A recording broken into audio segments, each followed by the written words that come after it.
So from probably the most low-tech intervention possible to one of the most high-tech, this is Camilla Sørensen, who, as you can see, has abseiled in out of a helicopter.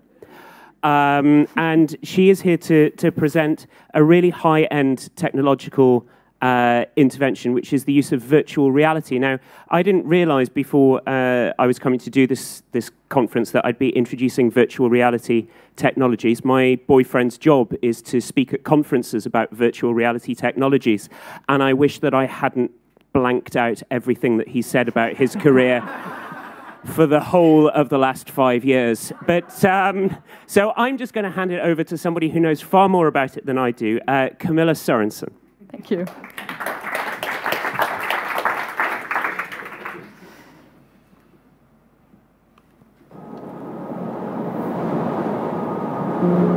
The evolution of cardiopulmonary resuscitation has been marked by many inquiring minds with dreams to save human lives. Starting with the more bizarre methods, we constantly developed, evolved, and tested more or less creative ideas, until Dr. James Eland proved that expired air is sufficient to maintain adequate oxygenation. And from here on it went fast. From the combination of ventilations and chest compressions, the birth of Resuscian, and formalized CPR programs, to the introduction of the first pediatric courses. But we still face challenges. In the UK alone, one hospital visit every 3 minutes is due to heart attack. 3 out of 10 will not survive. So, there's a dream that I dream of. And that is flexible, repeatable, motivating, and safe CPR training. As I mentioned in the film, many innovative people have ensured high-quality CPR training and outcome, but there are still things that can and should improve. Current literature mentions several challenges with today's training. Among others, it is mentioned that today's training meets logistical problems, transfer issues, lack of time for training, and also that skills decay faster than people attend a new course. So to reduce some of these challenges, I wish that we, among other things, will consider using new technologies in our way to improve those outcomes. So for the next year or so, I will, in collaboration with a company called Rococo, try to integrate a motion capture suit with virtual reality to create virtual simulations that can improve the outcomes of CPR training. Oh, so we just have to shift the computer.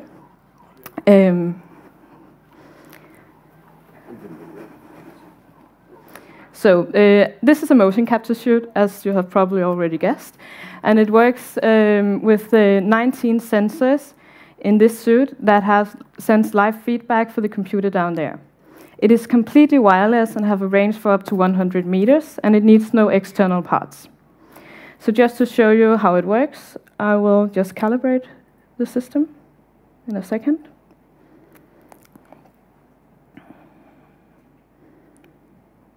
So you have to do a straight pose, that's why I'm standing like this.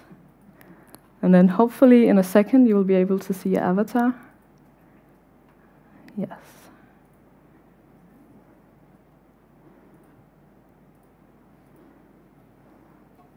Okay.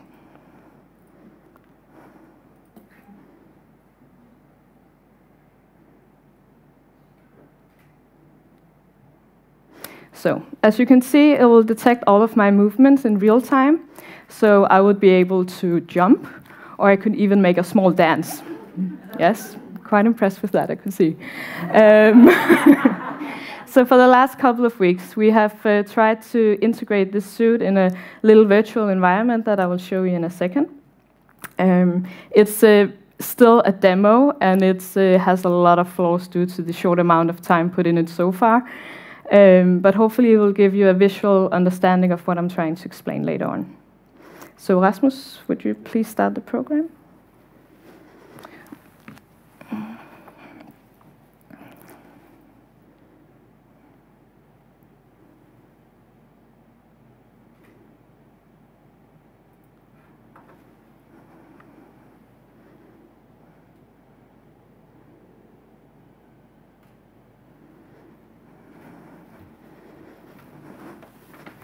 help, help, I need help.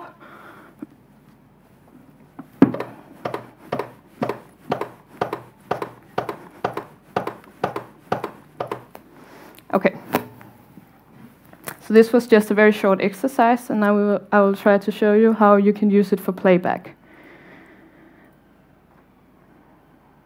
So, you should be able to see your scenario afterwards, where you can zoom in on specific details and you can shift perspective.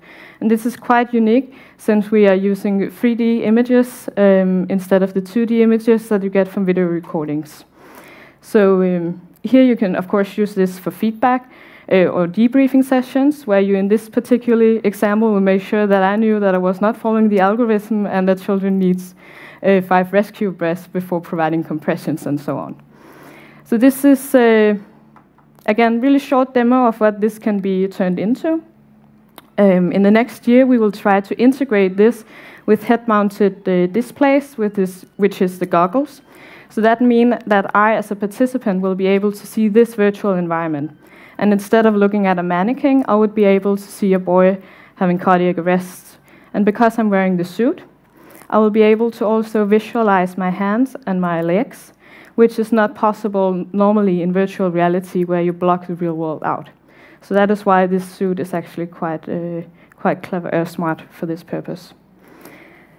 We also would like to integrate multiple suits in the program, so we could actually work together and do teamwork in these sessions.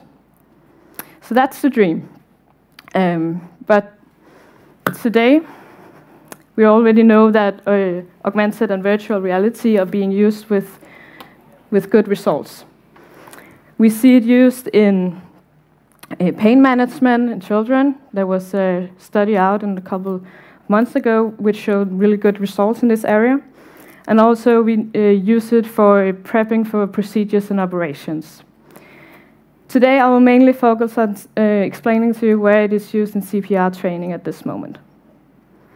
So, I need my pointer. Yes. Let's start with augmented reality, AR. Augmented reality is a technology where you add on virtual layer to the already existing world, so to the real world. Many of you probably know this from Pokemon Go. So you have been out hunting Pokemons with your children, or maybe alone. And here you saw that the smartphone was showing you the real world, but there were also added on extra virtual layers, being the virtual Pokemons. In the more high-tech end of the AR scale, we found the use of head-mounted displays. In this example, the Microsoft HoloLens. And the HoloLens that you see in this picture is combined with something called Lucina AR technology that makes you able to visualize the mannequin, but you can also visualize extra virtual layers, in this example, a fetus.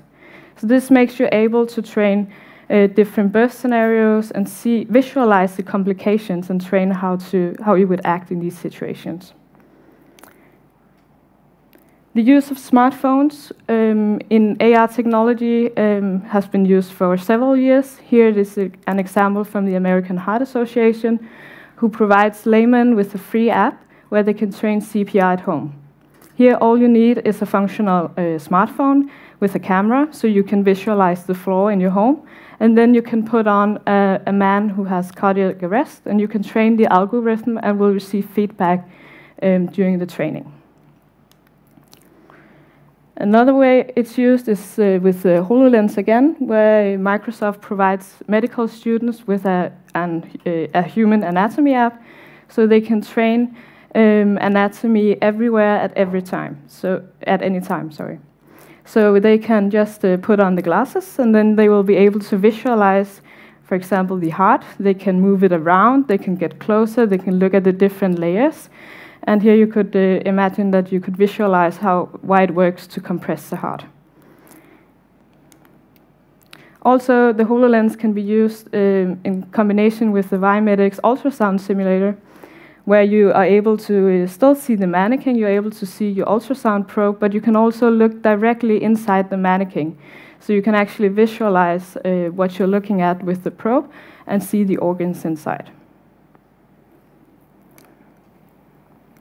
In 2019, medical student Jai Skerup organizational psychologist Peter Diekmann and I from Copenhagen Academy for Medical Education and Simulation.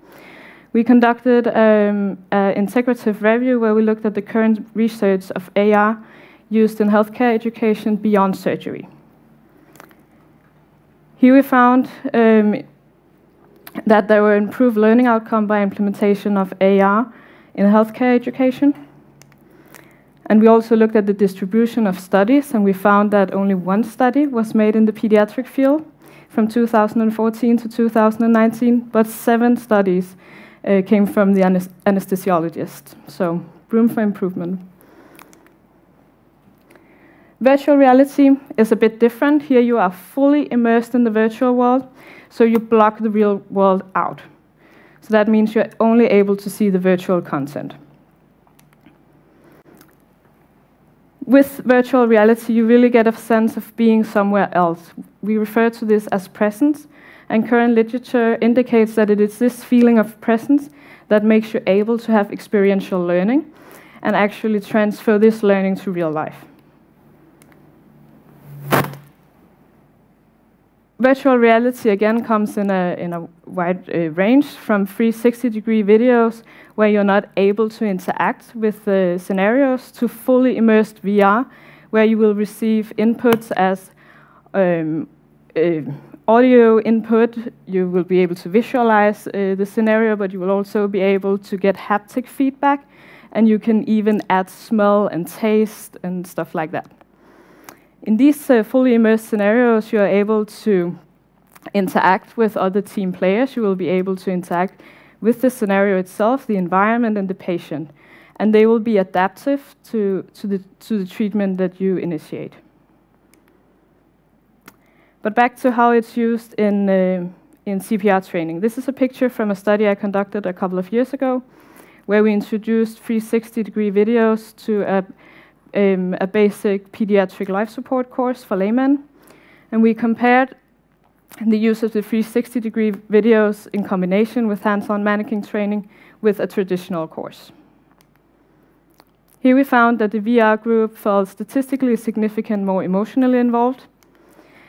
They were more aware about how it looks like, those different kind of emergency situations that we showed to them. And they were more aware about how to perform the treatment needed. Also, they felt more secure about how to take their own and the child's safety into account. We also performed practical tests after the end of the course, where we compared the two groups. And here we found that the VR group were statistically significant better at helping a child with foreign body airway obstruction compared to the traditional course. We found no differences in the CPR group, or the CPR training. The Resuscitation Council here in the UK provides young people with an app called Lifesaver VR, where you're able to train CPR at home. All you need here is your smartphone and a Google Cardboard, which is a really affordable head-mounted display. It costs around 5 to 6 euros, and then you can actually train at home. In this VR scenario, you are able to, you will be asked different kind of questions throughout the scenario, and the scenario will evolve regarding of your answers. We also find the VR content in a more advanced way, and this is from an ACLS scenario, where you are able to interact with other team members and provide CPR. Again, in these scenarios, you are able to interact with the others. You are able to interact with the patient, and it will how the scenario will go on will depend on what treatment you initiate. There are some limitations with AR and VR. I still don't believe that the AR is really there yet. We only have small visual field in the HoloLens. Regarding the AR, we still have the problem that some people report what is motion sickness, or what is called cyber sickness. I do believe that this is depending on the hardware used and also the skill set of the developers.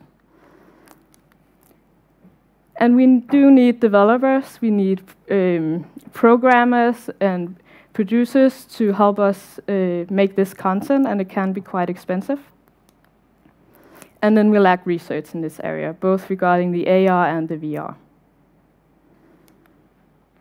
The advantages would be repeatable scenarios. You can do it over and over again. It doesn't cost any extra as long as the content have been made. You will be able to do it anywhere at any time. I dream of making virtual labs in the hospital, so you can actually, when you're on a shift and you have maybe an hour where nothing is scheduled, then you would be able to go down, put on the VR gear, and train different scenarios. So you don't have to get away from the department for a whole day to train at a sim center.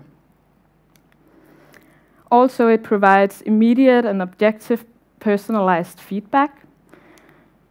And I do actually believe it's cost effective. While sophisticated AR and VR content are rather expensive to build,